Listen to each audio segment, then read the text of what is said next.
You are listening to Areva Martin in real time. I'm your host, Areva Martin. And in this hour, we are talking to Michael Brown Sr. He is the founder of Chosen for Change. And as you all remember, the tragic killing of his son, Michael Brown Jr., happened in Ferguson, Missouri in 2016. I actually grew up not too far from Ferguson, Missouri, in a small town called Jennings, Missouri. And so I just have vivid memories of, being on CNN pretty much every night during that time period, talking about what was happening on the ground and trying to give a perspective that, some of the images coming out of that city, they were skewed in a way that painted Black folks in such a negative light. And, here we are now in 2023, and 7 years since Michael Brown was tragically killed in Ferguson, Missouri. And I'm sorry, I said it was 2016, it's 2014. So it's actually been 7 years.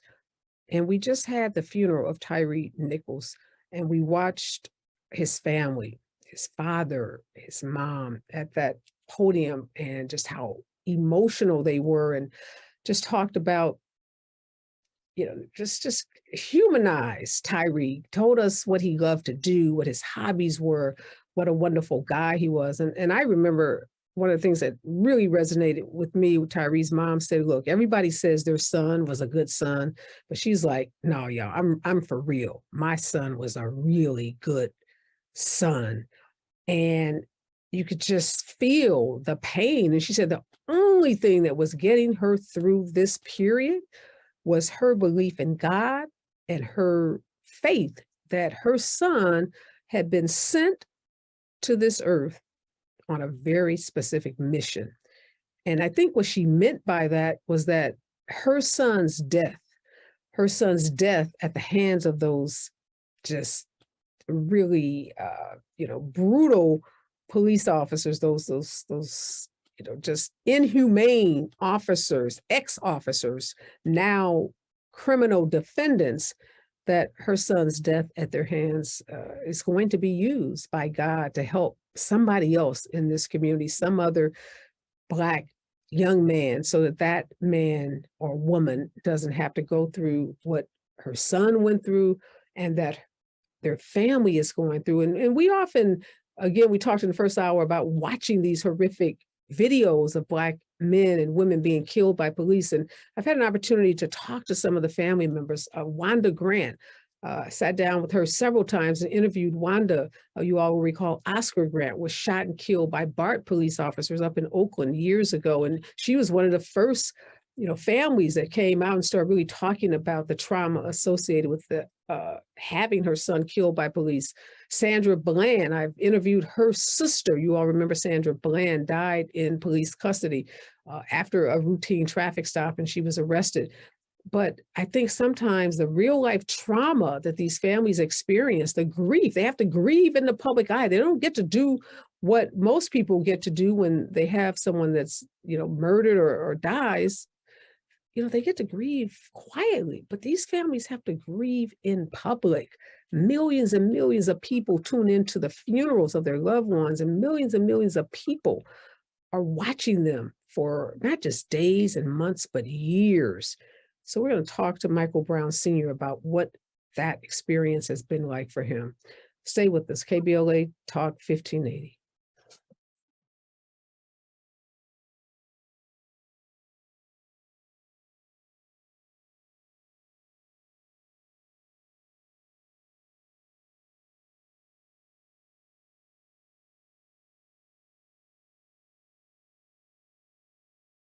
Small businesses, micro entrepreneurs, food industry businesses such as restaurants, and nonprofits in Los Angeles County. Approximately 4,600 grants of up to $2,500 each will be administered to qualified micro businesses that face barriers to accessing capital resources. To learn more about the Economic Opportunity Grant Program, visit www.grants.lacounty.gov. The application process is fast and easy. Don't miss the opportunity to get back to business. This program is is administered by the County of Los Angeles through its Department of Economic Opportunity and funded in part through a grant from the California Office of the Small Business Advocate. The application portal is powered by Lindustry. Visit www.grants.lacounty.gov and get back to business. The all-new Nissan Areva is a fully loaded EV.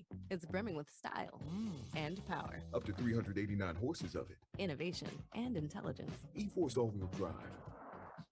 It'll pin you to your seat. Your very plush seat. The all-new, all-electric Nissan Areva. Nissan Areva with E-Force expected availability early 2023. E-Force cannot prevent collisions or provide enhanced traction in all conditions. E-Force and 389 horsepower available in Platinum Plus. Nissan calculation using 1-foot rollout testing with long-range battery. E-Force only in full mode with E-Step off. These results are for comparison only and should not be attempted on public roads. Drive responsibly. See nissanusa.com for details. Dentist, I know what my patients are saying during times when they really can't speak. She says her gums are irritated. Is there anything you can do? Absolutely. You can try New Crest Advanced Gum Restore. Yep, New Crest Advanced Gum Restore. It detoxifies below the gum line to restore your gums back to health in just 7 days. Exactly. Healthy gums, healthy mouth. New Crest Advanced Gum Restore. Healthy, beautiful smiles for life.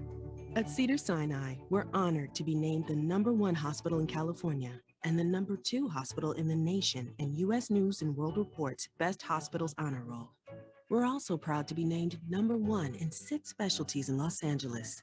Thank you to our physicians, nurses, academic leaders, and thousands of other team members who bring their best to Cedars-Sinai every day. Learn more about our top-ranked care at cedars-sinai.org.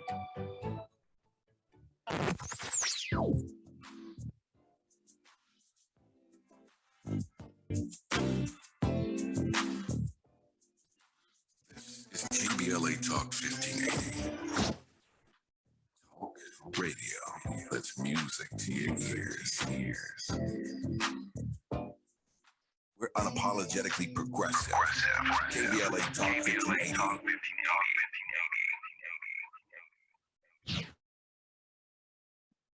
Let's get back to more of Areva Martin time on KBLA Talk 1580.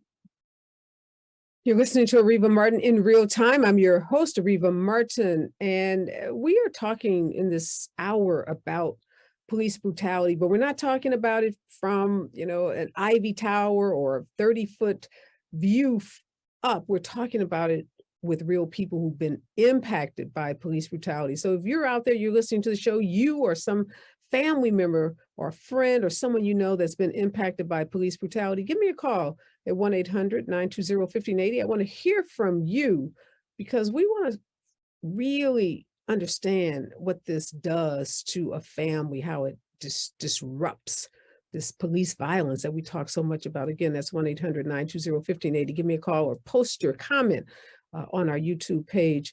I want to welcome Michael Brown Sr. Hi, Mr. Brown, how are you?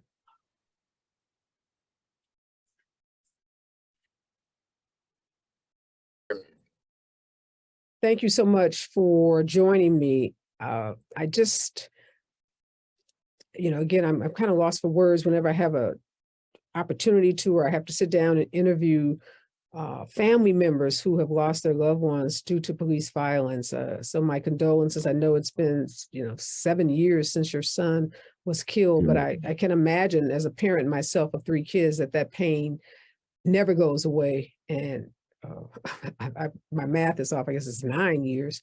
The pain as a parent just never, ever goes away. So how are you feeling?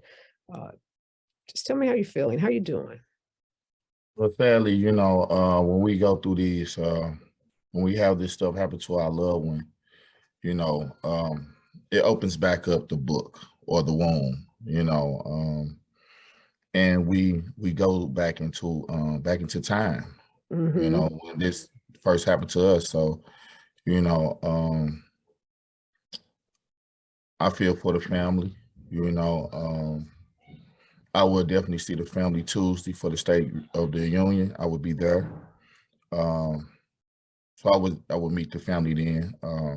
Let's not forget about Patrice Culler's cousin too, Kean Anderson that was killed Yes, January 2nd. right here in Los Angeles. Yes, yes. So, you Yeah. know, it's so many and it's sad, you know, but my prayers go out to all the families and Yeah, I want to take a loved ones.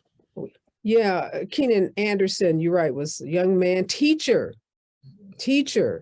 in Los Angeles, visiting his family and killed by Los Angeles police officers and routine traffic stop. So many of these, Mr. Brown, it just start off with people going about their business, routine traffic stop, and nobody should die as a result of a routine traffic stop. Tell us, I know you said every time you hear one of these stories, it has to, take you back 9 years ago when your son was killed. One of the conversations we've been having is about these videos and watching these videos. And I know your son laid out on that ground in Ferguson for hours before he was even picked up. And they kept showing us that, we just saw that location, where the shooting happened. What are you feeling about these videos? Do you watch them? Do you not watch them? You try to avoid them? I will say I have watched them, but this young man that was overbeaten, sad to say, past Rodney King to as far as leading to his death. It hit a lot of websites, TV, so I think I seen probably about 5 minutes of it and I had to cut it off. It's not one of them things you just want to sit up and watch. It definitely plays with the mental. It does need to be shown for our people that walk around this earth and don't think that this does not happen to us. Right. So yeah, it's hard. It's hard to watch those things. Yeah. Do you ever wonder let me ask you a different way. Could you imagine 9 years ago when this happened to your family, that there would be so many? I mean, we could just call the roll of Black men, unarmed Black men who've been killed by police since your son. In your wildest imagination, could you have ever thought that, it would be such a large number of Black men after your son? Never imagined that. Crazy thing, I just got in from Minnesota. I just left with Dante's right father, Aubrey, in Minnesota, and we visited George Floyd. Where I was down there when it first happened to George Floyd, but I haven't been back since. And they have a grave site on their ground zero where it's so many names that you would never imagine. They like, well, we're adding names every time we get a chance. And it's like, that's not normal. It's just, I don't know. It just play with your mental, it's just like, hold on. I get that we have to remember, but just the fact of us just knowing that this is just constantly happening to us, and we have the videos, we have the proof, and it's almost like they telling us you didn't see what you just seen, right? Right. We're not going to prosecute this one. We might do this one, but we're going to show you this. But we want you to know that did not happen like that. Right. Yeah. So it's just, oh man. I've talked a lot. I've talked to a lot of the activists in Minneapolis where George Floyd and Dante Wright, and you're right. There's so many of these cases that don't make the public, news, don't go viral, don't become a part of national news. It's very few of them that do. So we can't lose sight of, African-American men being killed by the police, really what seems like on the regular. Right. Did you feel any sense of like vindication though, like with George Floyd, when Derek Chauvin was prosecuted, when he was found guilty, when he was sentenced to, I think he got like 15, 17 years in jail? Did that make you feel like maybe we're turning a corner? Maybe this thing in this country where cops can never be prosecuted and never be convicted, that maybe we were, really turning a corner on how police are held accountable? It definitely wasn't enough for me. You know, a lot of people felt like it was a victory, but we got a whole lot of work to do. Just like I was just speaking with about Dante's case, his murderer will be released in maybe 6 to 5 months from now. She only got what 2.5 years for murdering him. So it's like, you know, you want accountability, and then when what we know what we want as far as what we know how we see it, how we want to see it, you know, and it doesn't happen that way. You know, it's almost like I don't know, it's still a slap in the face, you know. And Yeah, no, go ahead, finish, Mr. Brown. No, and I was just saying, you know, and people that has been affected by this terror, you know, we really don't look at that as a victory, because, you know, overall we just want our child back, and we know that's not possible. But accountability, you know, we want that, but then when we ask for that and then we don't get what we asked for, it's almost like, you know,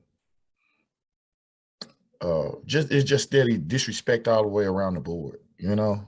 So what about the grieving process, Mr. Brown? You know, I started by talking about when these cases like your son or Dante Wright's case, or now Tyree Nichols, when they happen, the families are instantly thrown into this limelight. You guys are on national news, you're on morning shows, afternoon shows, evening shows. Reporters are pushing mics in your faces. They're calling you nonstop.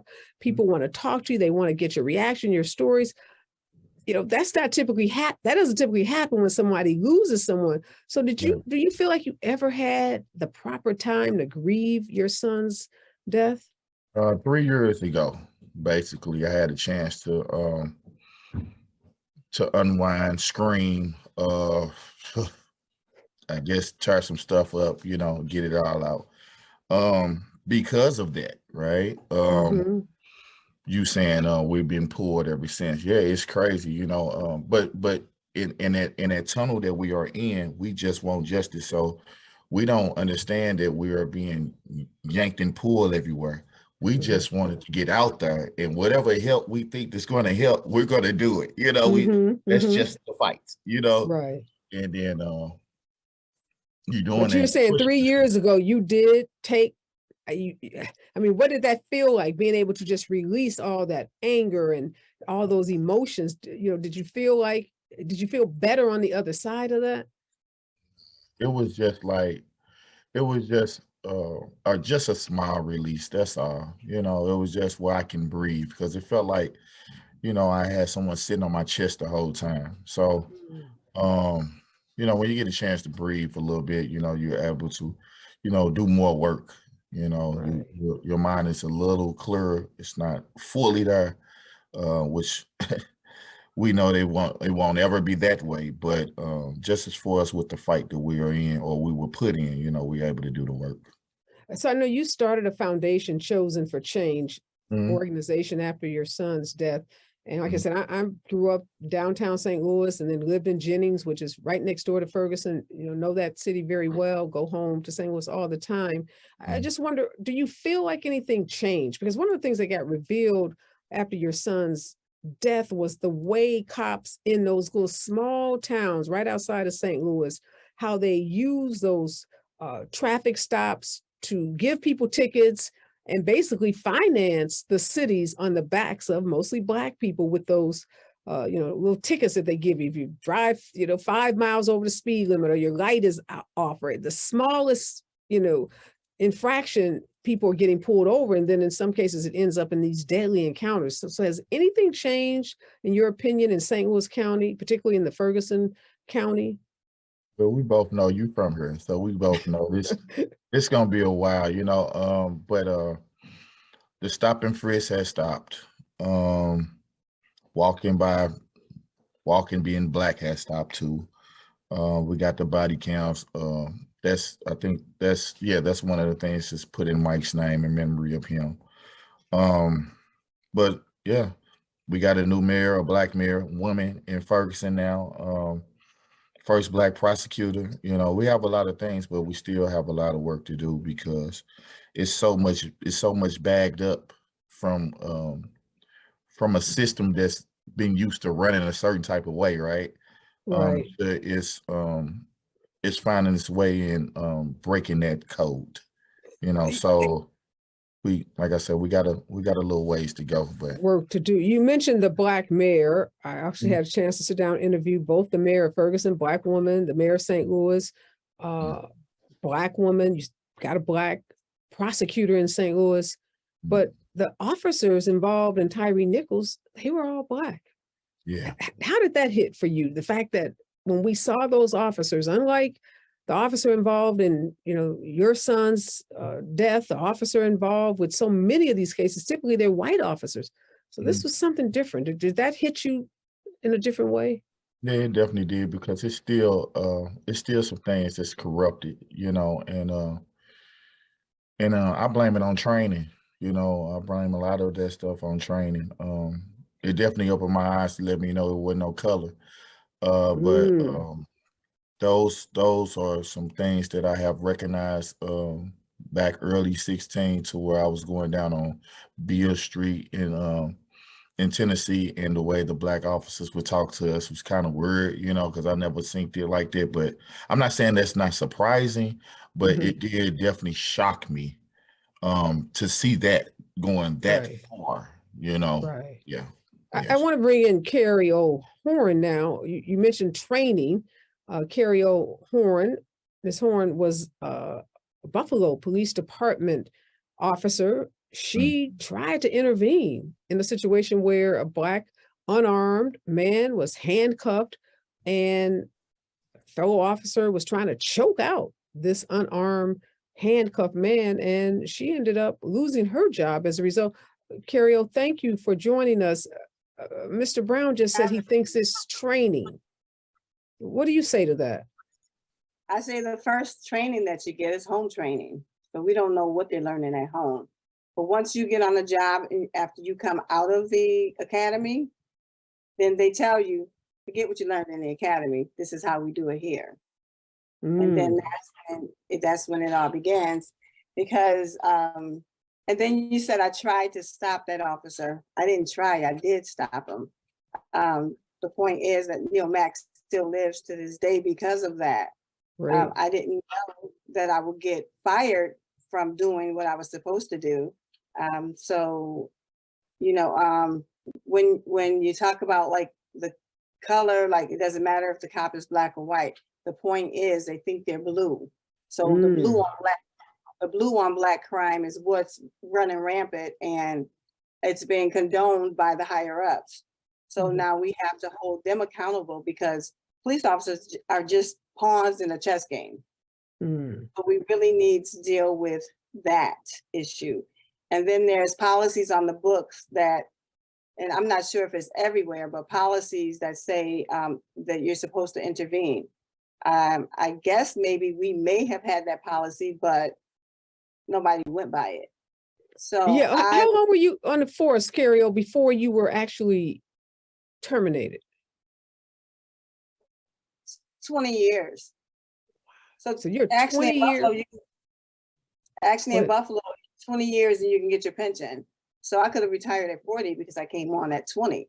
But it's like you have the mentality that people just don't want to see you succeed, especially when you go against the grain. And I have three sons, and I had 3 young sons when I was on the department. And I would see what they would do to the young kids, but I had no way of explaining that. And it wasn't anybody I could go to. I would see it happening. I just didn't want to participate in it. And they wait till our kids turn 16 or old enough. I don't know. It could be different in each state. Old enough to go to jail. First, they start stopping them as they're walking, and they want to identify them. And then after that, then, when they get of age, then that's when they go in for the kill. And the system is just to make money, like he said, it's to make money. And I was talking earlier with 2 other officers on a show, and they didn't agree with me, but one of them was still on the job. And sometimes you have to step away so that you can think, because if you're in it, sometimes you can't think straight or rational, I should say. And for me, although there was supposed to be a policy, I was trying to figure out how can I help other officers that are on the job who don't want to go through what I had gone through. So I wrote a law, and it's called Carrio's Law, which was made by me, and it has been passed in Buffalo, New York. Now I'm trying to get it passed on a federal level with a registry. So those cops cannot go from one place to another one and become an officer when we already know that they have exhibited bad behavior. So yeah, that's such I'm glad you brought that up, because that's one of the things that we often find out is that these officers who are engaged in these excessive force cases have backgrounds, and many times they've been from police department to police department, and there isn't a national registry, and no one knows what their history is, and they just go from one police department to the next, and they carry that bad behavior with them.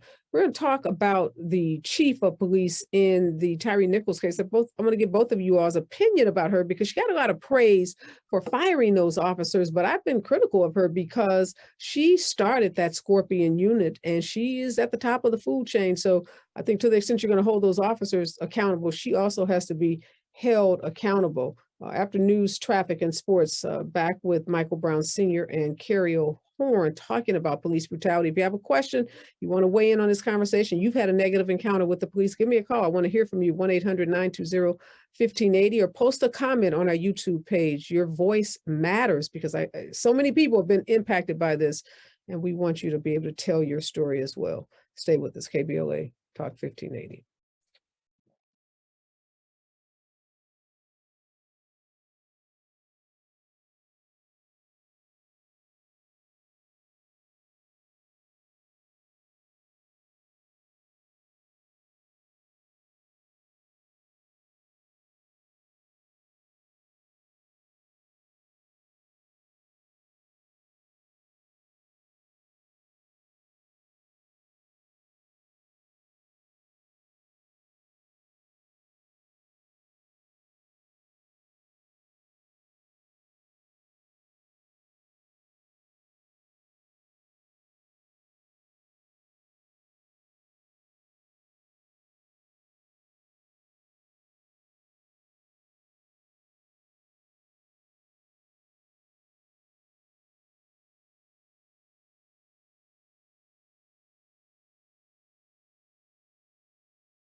Get to Walnut Grove Avenue. Got a brand new accident in the lanes. You're going to see some slowing from Rosemead Boulevard. In Pasadena, 210 eastbound at Arroyo Boulevard. Got a brand new accident. It looks like this is blocking the left lane. You've got stop-and-go traffic anyway coming away from the 118. Also on the 210 eastbound at Fair Oaks Avenue, got a disabled vehicle. This has the center lane blocked, and it's slow coming up on it. Progressive Commercial Insurance can protect your small business with over 30 coverage options, an easy-to-use mobile app, personalized discounts, and more. Get a quote in as little as 6 minutes at progressivecommercial.com. Discounts and coverage selections not available in all states or situations. This is the KBLA Sports Minute with Ray Richardson. At the moment, the Philadelphia Eagles are a 1.5-point favorite over the Kansas City Chiefs in next Sunday's Super Bowl. The odds could change depending on the status of Patrick Mahomes' right ankle. Mahomes is trying to recover from a high ankle sprain suffered in the AFC playoffs against Jacksonville. Mahomes spoke to reporters today and said the ankle is still sore. The rankings are out for the best high school recruiting classes in college football. According to 247sports.com, the top 5 are Alabama, Georgia, Texas, Oklahoma, and Ohio State. USC is 12th on the list. The Trojans landed 2 5-star recruits and 10 with a 4-star rating. UCLA is 38th on the list, but the Bruins got a commitment from a 5-star quarterback, Dante Moore from Martin Luther King High School in Detroit. No debates, no speculation, just the info you need. That's your KBLA Sports Minute. I'm Ray Richardson. Stay with us for more news, opinions, and conversation on KBLA Talk 1580. We've got a lot to talk about. This is a rather bold pronouncement, but we think we can back it up. If you come across a radio frequency anywhere putting more variety and more diversity on the air than KBLA Talk 1580, we sure would like to hear about your discovery. You got to have vision. You can search, but we are confident that you won't find more shows covering more topics, hosted by a more diverse and inclusive lineup of talkers than the squad we have assembled here at KBLA Talk 1580. This is the time, brothers. This is the time. We've got something for everybody. That's right. Health and healing, history and humor, issues and events, empowerment and entertainment, all in one station. What's really going on? Free enterprise, you dig? KBLA Talk 1580. Yes. Oh yeah, oh yeah. We got a lot to talk about. King Kong ain't got on me. Here at McKay's Family Mortuary, we offer a full line of services with a fine selection of caskets and urns. Also, assistance with cemeteries along with luxury limousine and funeral coaches and other needs pertaining to your family's wishes for your loved one. We accept Veterans Victim Witness Program for mortuary services only at zero cost to you. Cemetery selection does not apply. All insurances are accepted. McKay's Funeral Home understands that saying goodbye is never easy. That's why we've been providing compassionate and professional funeral services to the community for over a decade. Please contact McKay's Family Mortuary, serving Los Angeles, San Bernardino, and Riverside counties and the High Desert. 3918 Marine Avenue, Lawndale, California. 310-978-8877. That's 310-978-8877. By appointment only or log on to mckaysmortuaries.com.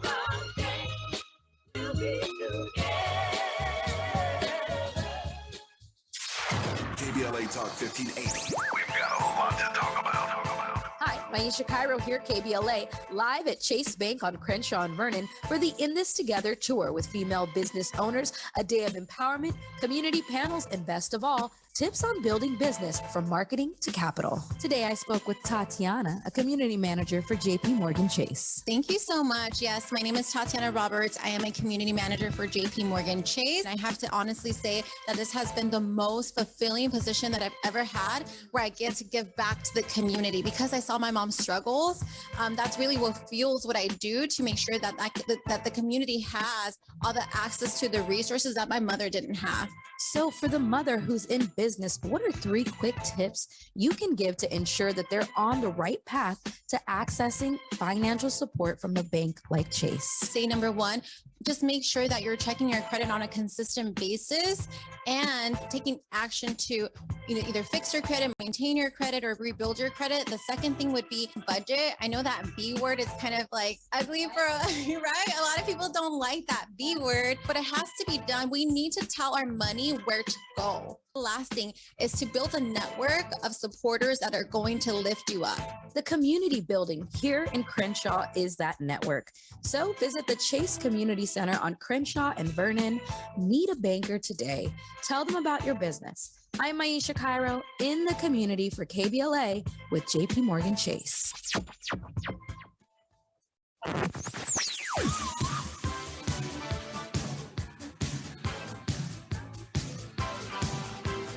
This is KBLA Talk 1580. Talk radio. That's music to your ears. We're unapologetically progressive. KBLA Talk 1580. Areva Martin, time on KBLA Talk 15. You're listening to Areva Martin in Real Time. I'm your host, civil rights attorney Areva Martin. And in real time, I'm just thinking about this concept of intervention. It comes up so much in these cases, particularly when there are multiple officers involved. The question is always, why didn't someone on the scene do something? And that's the question we've all been asking. Not only were there 5 officers on the scene with the Tyree Nichols case, at some point we were able to count 8, 9 officers plus 2 or 3 other EMT, first responders. And it seemed like all of them at one point were just walking around totally oblivious to his pain, to his suffering, to the beatdown that he had just gotten from those other officers. And so, Carrie O, talk to us about this concept of intervening and tell us what happened in your case that led to your termination when you intervened and prevented a fellow officer from choking out an unarmed Black man who was handcuffed? Well, it was a culture of go along to get along, just like it is now. That's why I keep saying it. That's why I wrote the law, because I'm like, it's not right. You know, But take us back to that day that happened. Tell us the facts. What happened to you? So there was a call of an officer in trouble, and I responded to that call. We were a one-man car, so he wasn't my partner. He was just someone who answered the call also. And when we got there, or when I got there, I walked into the house. There was another officer right in front of me. He was punching Neil Mack in the face, and Neil Mack had his hands were cuffed in the front, which is not protocol. And he was bent over like this, and Gregory Kwiatkowski was just punching him in the face. Of course, I didn't know what happened before I got there, so I didn't do anything then. I just was thinking we need to get him out here before he kills him. That's what I was thinking. And so I helped push him out, whatever. And once we got outside, then that is when he just turned Neil Mack around and just started choking him. And I said, Greg, you're choking. I'm thinking by me yelling that he would stop, and he didn't. So I grabbed his arm from around Neil Mack's neck. But when they told the story, they said I jumped on his back, which was impossible because there was a handcuffed, and I say suspect or victim. I think he's the victim at that point, handcuffed victim between us. And we were face to face. So there was no way I can jump on his back. But that was the story that they went with. And they basically said I tried to intervene in the arrest. And like I said, he was already handcuffed when I got there. So I already knew that he was handcuffed. I mean, I was recently recently locked up on Christmas, and they're using the same scenario all over again. And it's crazy because yeah, I want to go back to Carrie, the situation with the handcuffed man. How long had you been on the force at that time? 18 years. So you're an 18-year veteran officer. Why would you be, what would possess an 18-year officer to stop or jump on the back of another officer? I don't even see how that story made any sense. Well, it didn't make sense because it didn't happen that way. Like I said, I grabbed his arm from around his neck. So it wasn't the story that they told. It was, I mean, it wasn't what really happened. It was a story that they told. And they believed that officer over you and terminated you.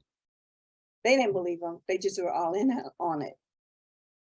So they didn't really believe it, but because you had broken what's called the blue line by trying to intervene, or by intervening, that was enough for you to get terminated.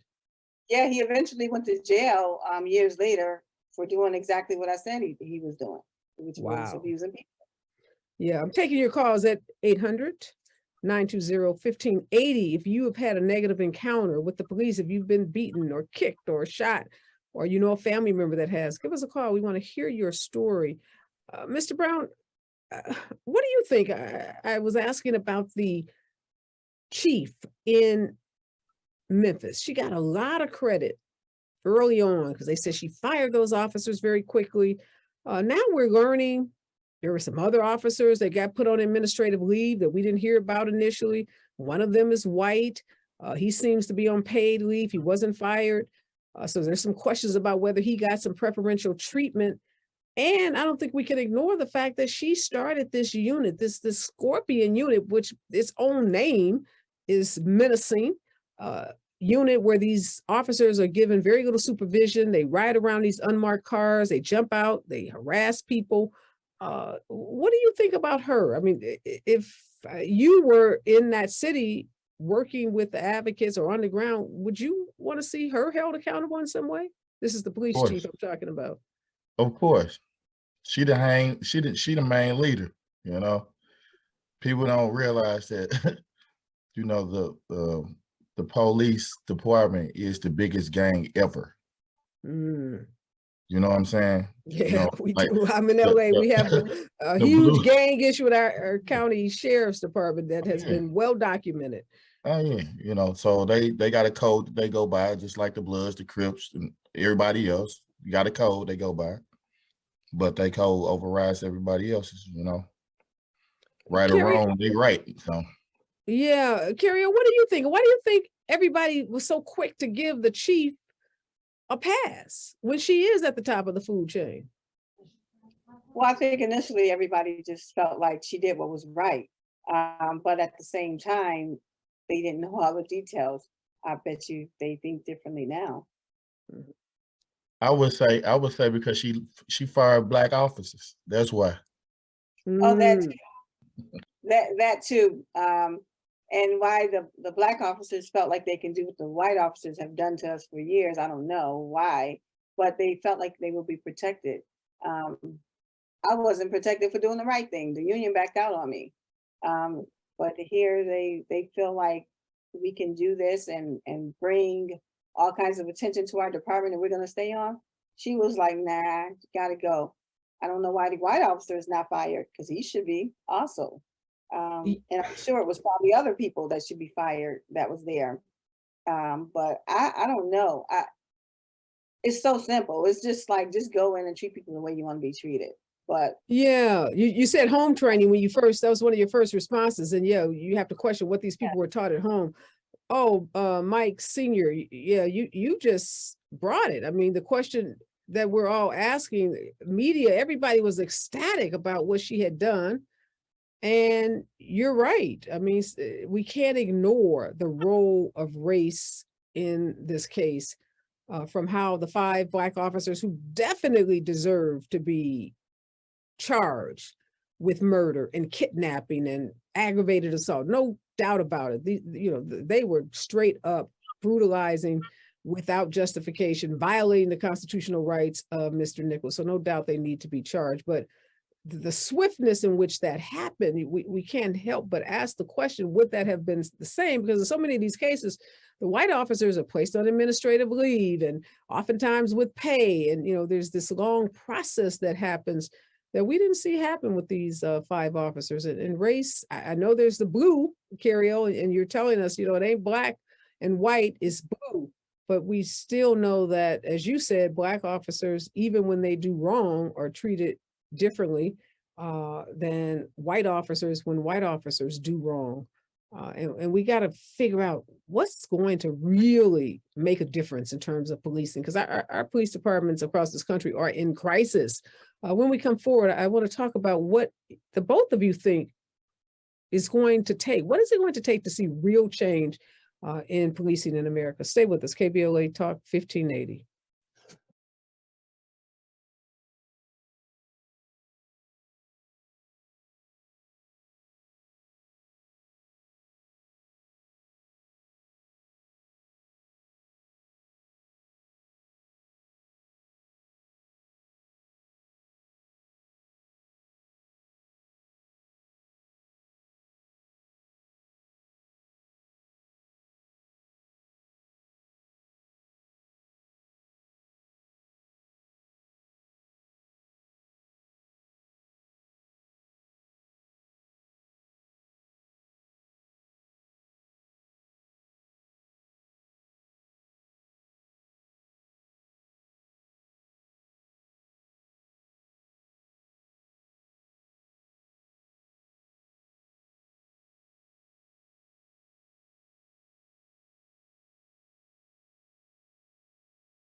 I'm talking in this hour to people who have had negative encounters with the police, have been brutalized by the police, and got a couple of calls I want to take now. Gregory is calling in from North Carolina. Gregory, thank you for calling. What's your story?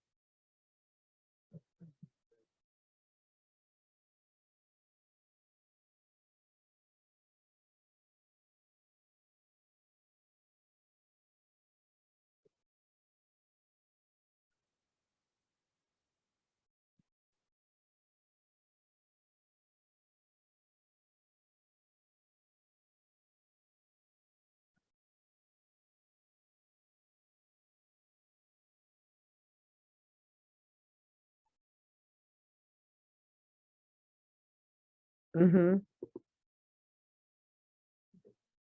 Mm-hmm.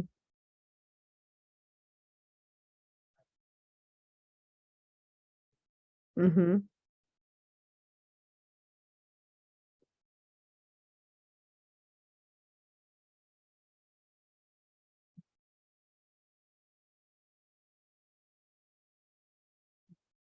I needed a witness, and so I dialed 911.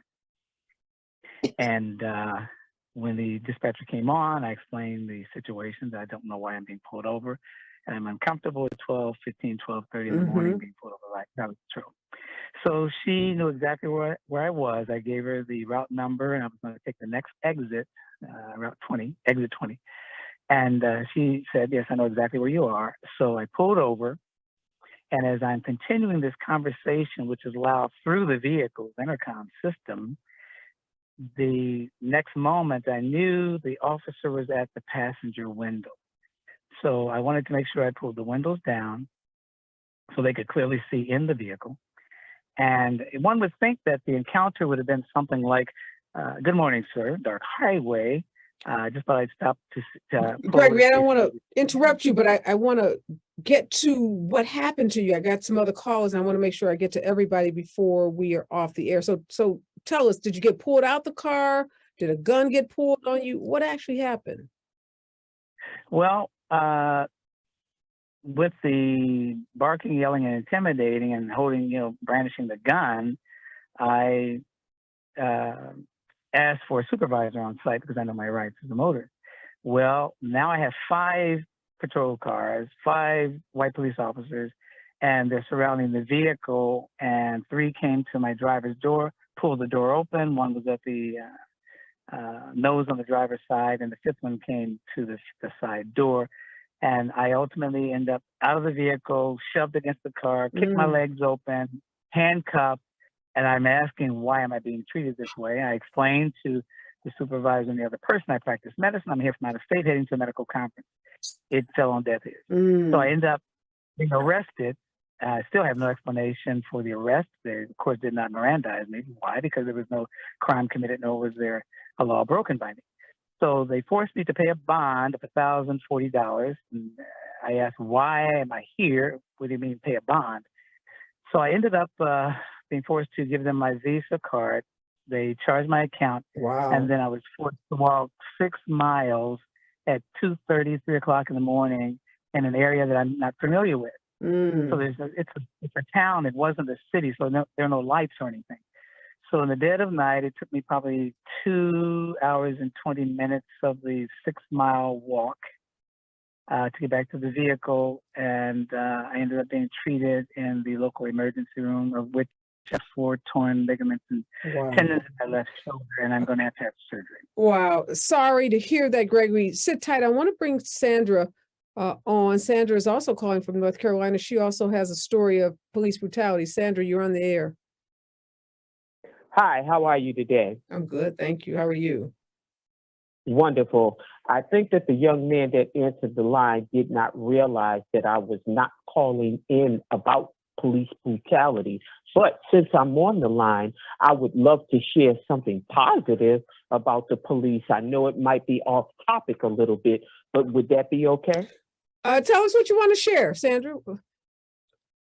We don't hate the police. Let's be clear about that. This is not an anti-police show. This is just keeping it real about what people's experience have been with the police. Tell us your experience. Right. Well, let me tell you my experience. A couple of months ago, I had a 97-year-old uncle who was a resident at a North Carolina nursing home facility where he was being abused, neglected, and mistreated. Me and my elderly mother went to the facility to do a spot check late one night at about 11:30 p.m. And what we found was horrific. And what I found is happening in nursing homes and long-term care facilities across the country. But because I'm a North Carolina resident with the Soul Network, Seniors of Urban Living, we're fighting to get a law passed that will allow family members to install cameras. So let me tell you, when the police Sandra, I got night, about a minute. Tell me real quickly what the police did that you're happy about. On that night when I went to go remove my uncle from the facility, I thought the police were going to come and raise some noise with me. Well, would you believe these white police officers, and I'm a black woman, they were on board with me. Don't you know, they helped me to remove my 97-year-old uncle from the nursing home facility so that he could be safe. That is a wonderful story, Sandra, and thank you for calling in. Thank you, Gregory, for calling in too. Just real quickly, Michael Brown Sr., just 30 seconds. What's next for you and your organization? Well, I'm back doing my college tours and stuff like that. I have some programs. I have Chosen Fathers. That's national fathers from St. Louis and all over. We all get together. We do a call every morning. Good morning. You know, we got a lot of fathers that's still dealing with a lot of this pain. So all of us together collectively, we on the line, we talk to each other, we keep each other encouraged. I do a fathers retreat every year.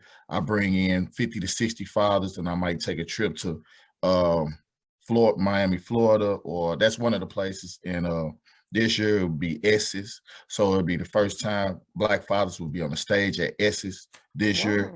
You know, so I'm doing a lot of things. We have a lot of programs. I got SWATs, that's my daughters. That's Sisters with the task. You know, I got Mothers of an Angel. You know, it's just not about fathers. I got a mothers group, you know, where they have a place to come and heal. And Let me ask you, Michael, if people want to donate to your nonprofit, how can they do so? Is there a website, or where can people go to support what seems like amazing work that you're doing in my hometown? So I want to make sure we let people know how they can help. Well, MichaelBrownFoundation.org. You can see Michael all Brown the work. Foundation.org. The Michael Brown Foundation.org. Fantastic.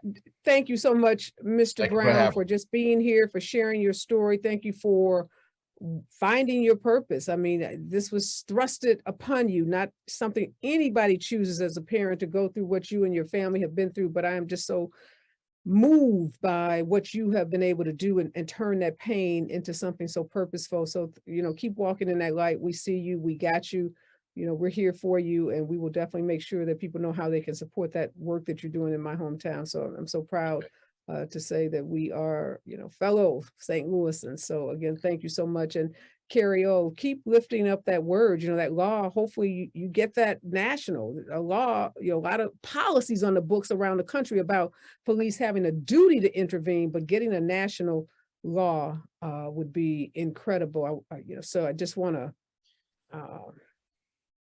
encourage you. Don't give up. It may be tough. I also want to give a shout out to Conscious Campus. They were helpful in us getting to you, Mr. Brown. So I want to make sure we shout them out and thank them for the work that they are doing. Both of you, you know, keep on keeping on and keep keeping it real. We appreciate you here at Areva Martin in real time. All right, y'all, that's it for me. And coming up next is none other than Les Brown. You guys know Les Brown. He's going to motivate you. He is going to encourage you. He's going to help you put your year on the right track and take your career to the next level. He's on with You Got to Be Hungry.